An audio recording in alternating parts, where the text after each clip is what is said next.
Tarifat masive doganore të presidentit të Shteteve të Bashkuara Donald Trump ndaj 60 vendeve të botës hynë në fuqi të mërkurën, duke përfshirë taksën prej 104% për mallrat kineze, duke thelluar luftën e tij tregtare globale dhe duke nxitur më shumë tërmet në tregjet financiare.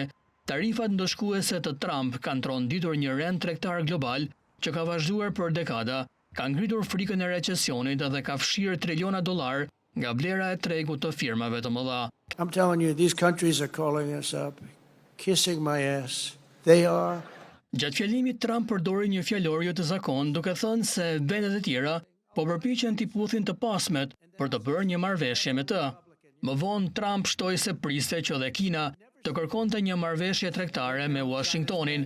Administrata Trump ka planifikuar bisedime me përfaqësues të Koreas së Jugut dhe Japonisë, dy aleat të afërt dhe partner të mëdhenj tregtar të SBA-s.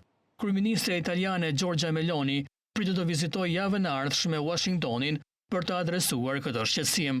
Presidentja e Komisionit Evropian Ursula von der Leyen është ndër zyrtare që ka ofruar një ulje të ndërsjellë të tarifave, por gjithashtu ka paralajmëruar se kundërmasat mbeten ende opsion. Presidenti Trump i shpalli tarifat më 2 prill, duke quajtur atë dita e çlirimit të Amerikës, dhe duke theksuar se ajo do të mbahet mend si dita kur industria amerikane rilindi, dita kur u rimor fati i Amerikës dhe dita kur nisëm ta bëjmë Amerikën sërish të pasur. Gjatë shpalljes së tarifave, Trump u shpreh se për dekada me radhë vendi i tij ishte trajtuar padrejtisht nga miqt dhe armiqt njësoj sa i përket çështjeve tregtare, duke krijuar një disbalancë të madhe tregtare.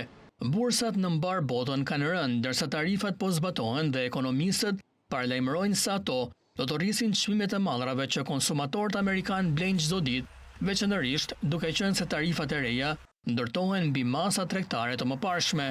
Vendet e prekura pritet gjithashtu të kundërpërgjigjen.